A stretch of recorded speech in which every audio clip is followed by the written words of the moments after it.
Alright guys, today we're going to be working on how to graph rational functions. So let's get right into it, bro.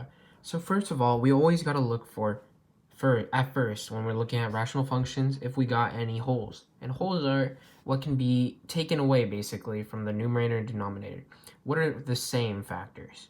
So over here, I see that x plus 1 is both on the numerator and denominator. So we can cancel those out. Same thing with x minus 2. So those are both holes. So let's write like a little section right here, holes.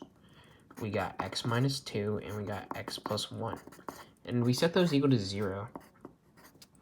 And then we get our holes at -2 and -1. However, holes, we gotta find their y. So to do that, we just get our new equation. Whenever you plug in 2 and -1, you get these values. -2 point blah blah blah is because you get -25 over 216. That gives you -2 blah blah blah blah.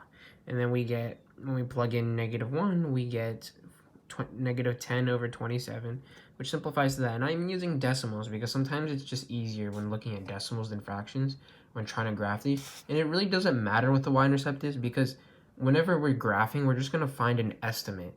And like, whenever we're graphing, we're just looking for the general shape. And now we know where the general shape is, 2 to -2 point something, and -1 to -0.3. So yeah, that's the point of holes. And these are our holes.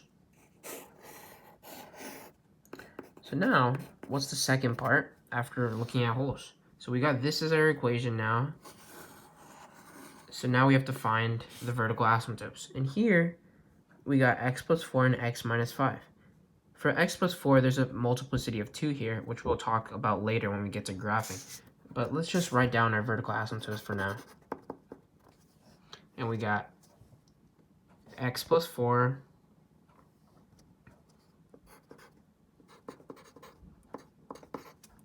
and then we got x minus 5. Of course, these go to x equals -4 and x equals 5. So these are two asymptotes. Let's just write down that -4 has a multiplicity of 2 because this is important. And now let's look at our horizontal asymptote. Well, because of this, well, the highest denominator is on the top and everything. But for this video, for graphing rational functions, we're not going to be really looking at the horizontal asymptote as much because they can intercept it. So we're just going to say, because we have it given to us, so the horizontal asymptote 5 over 2 because it's given to us for this problem. And we're not really looking at the horizontal asymptote for this problem. What we're really looking at is just the vertical asymptotes, the zeros. We're looking at the holes. And we're looking at the zeros and the y-intercept and see how we can graph it in the horizontal asymptote, because sometimes the graph can cross it. So that's why it's not that important, and it's given to us that it's 5 over 2. And I also find the zeros, because if you look at the numerator, x plus 3 cubed, that's your 0. So x plus 3 equals 0, and then you get x equals -3. And because of that power of 3, it's a multiplicity of 3. And then for the y-intercept, you just plug in 0 for x. And then I got -135 over 160, and that simplifies to -27 over -32. And now, with all this, the hole, the vertical asymptote, the horizontal asymptote, the zeros, and the y-intercept, we should be able to graph it. So let's get to graphing paper. And over by the side, I wrote down all the information we got. So let's get right into it, okay? Let's look at first our vertical asymptotes and our horizontal asymptotes. -4. So over here we got -4. So we're just gonna draw dashed lines.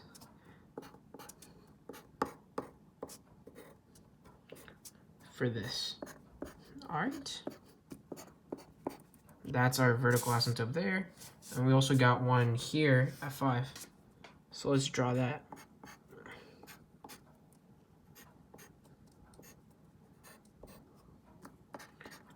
Boom. We got a pretty tall graph. And now, let's look at our y.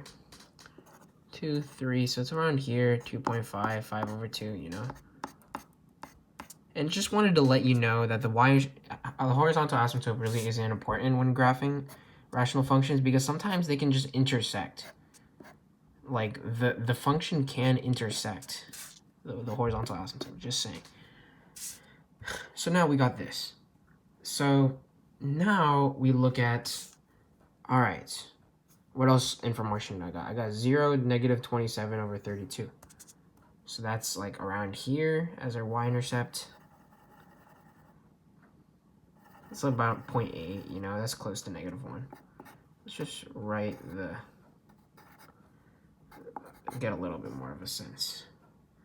So now we got our 0, negative 3, 2. Let's write that. Multiplicity 3. So now when we see this asymptote, we know first of all the rational function, it's a positive, so it's going to start up here. But main thing we need to know, the multiplicity is 2. So if I write this out, if an asymptote has an even multiplicity, they're both going to go up like this. That's just the rule. So since it's even multiplicity, it's going to go like that. If it was an odd multiplicity, like power of 3 or power of 1, it would go opposite like this, which is most rational functions when you think about it. Just remember this is for one asymptote. But since we're going for even, we're looking for this. So over here, we got a thing of this. Since it's positive, I mean, I'm not talking about the vertical asymptote, but the whole equation in entirety, if we look over here, it's all positive. So that means this is going to start on the upper half of it. So we got this. So we know over here, it's going to go up like this.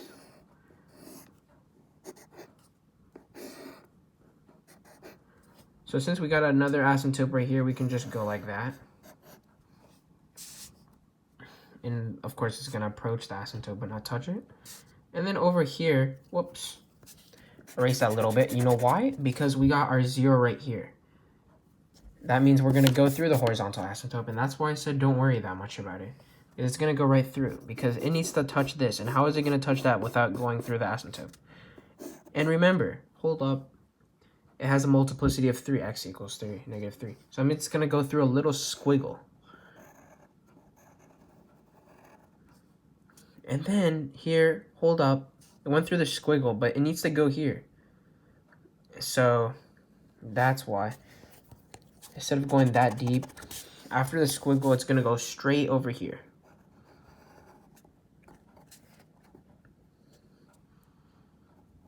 Going through this thing. And then remember, oh wait, it's negative 1. We have a hole here. Negative 1, negative 3.7. It's around here. So we just draw a circle for the hole. And also remember, we also got a hole at 2 and negative 2.87. So 2, negative 2.87 is around here. So it has to go through here too. And you see that it drops. And you look at, oh, the asymptotes are here. It looks like it's going to drop all the way down here. Which is correct. That's how it goes. It's going to start up here, and it's going to keep, they're both going to go here because it's an even multiplicity asymptote. And it's going to go down because you see the 0, it has to touch it. That's a 0. It's a multiplicity of 3, so it squiggles through. And then you also have to go through the y-intercept, go through the zeros, because they don't work. They're undefined. So even though you can, whenever you plug in negative 1 or 2, you're not going to get anything. You're just going to get undefined. That's why we drew the zeros. And then it's going to go down from here. And then, of course, we're not done yet because we started up here. So we also have to go up here. Because since this asymptote is just x equals 5, when you think about it, this in the beginning was x plus 4 squared, right? This was x minus 5. That had a multiplicity of 1. So that means since it's going down here, it's going to go opposite. Remember what I said? Odds go opposite. And since 1 is an odd number, this is what it originally was. I should probably write it down. Mult of 1. It's going to go opposite. So it goes here. Opposite is up there. And of course, this graph isn't the most accurate. However, this is a general sense of what the graph is going to look like. And this basically is the graph of whatever it is. So that's how you graph a rational function. And here's an easier example that I'm going to go through. All right, now we're on our own example. That last one was a very complex one, so let's look at a way simpler one, because it's also really important to know the fundamentals of rational functions. And that last one had a lot of cases, so let's go through a regular one. So y equals 1 over x plus 2. So first, let's look at, are there any holes? Nah, nothing can cancel out from the top and bottom, so no holes. So now, let's look at the vertical asymptote. Vertical asymptote down here, x plus 2. So x plus 2, set that equal to 0. Yeah, x equals -2. And remember, it has a multiplicity of 1, technically. So let's just put multiplicity of 1. Horizontal asymptote. Let's see. Well, over here they have an x plus 2, which is a multiplicity of 1, but there's no multiplicity on the top. There's no x or anything. So whenever there's a higher, or not multiplicity, if there's a higher exponent or degree on the bottom than the top, denominator than the top, then the horizontal asymptote is 0. And now, let's look at, are there any zeros here? Well, if the y is equal to 0, then there are no zeros.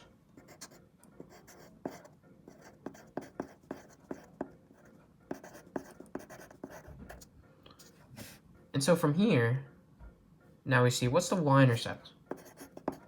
Y-intercept is also very important. Well, y-intercept, we just plug 0 in for x, and then we get y-intercept is 1/2. 1 over 2 is just 1/2.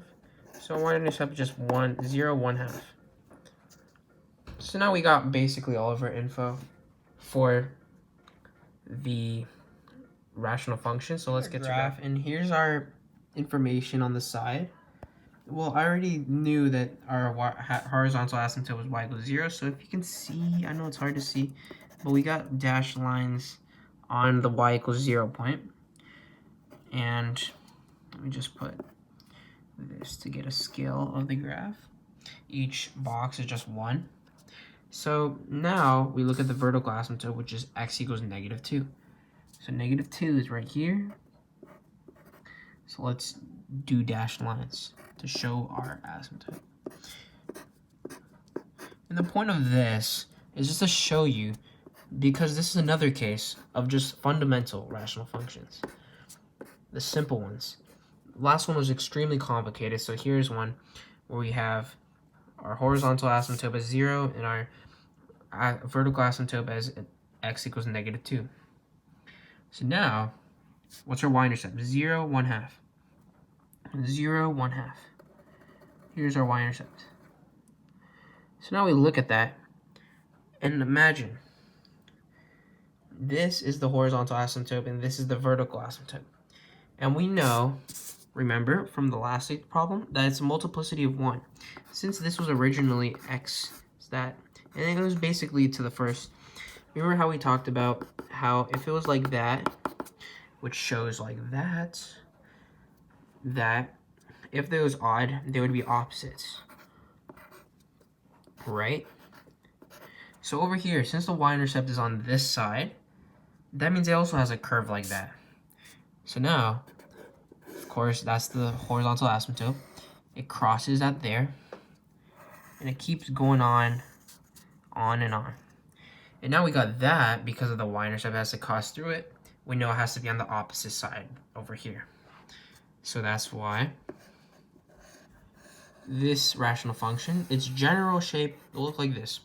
Of course, this is not completely accurate, but this is a very good general shape of what 1 over x plus 2 would look like as a rational function. And this was graphing rational functions. I hope you enjoyed, and this might have been a long video, but first problem was complicated, so a simple fundamental one like this. So I'll just show you what basically is going on at the fundamental level. And yeah, a summary. Always try to the vertical asymptote, the horizontal asymptote, the zeros, and the y-intercept. Here, we knew the multiplicity of the vertical asymptote was 1, so we knew how to be opposite. And we knew that the y-intercept was here at 0 and 1/2, so that means it had to be on this side, which therefore means it had to be on this side. And the first problem was complex, okay? Sometimes it can cross through the horizontal asymptote, but it's not likely. And yeah.